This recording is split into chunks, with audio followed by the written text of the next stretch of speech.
qui est étonnant pour les acteurs, c'est que bien souvent, on les voit parler. Mhm.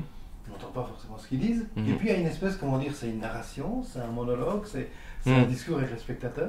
Ouais, enfin, ce sont des monologues en fait. Le film est construit sur une succession de monologues avec ce principe de quitter très souvent le monologue pour entrer dans des scènes de cinéma traditionnelles.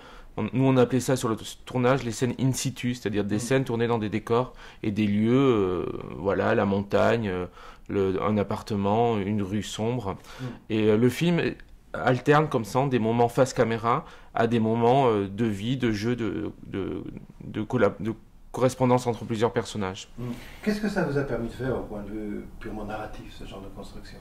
Ben, j'ai l'impression que je cherchais une forme pour dire les pensées de mes personnages, en fait, pour être très simple.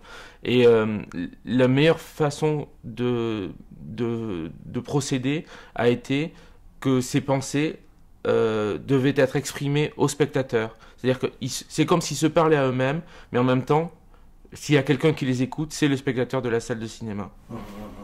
Le spectateur fait un peu partie du film, finalement. Exactement, il joue le rôle de confident, on peut dire.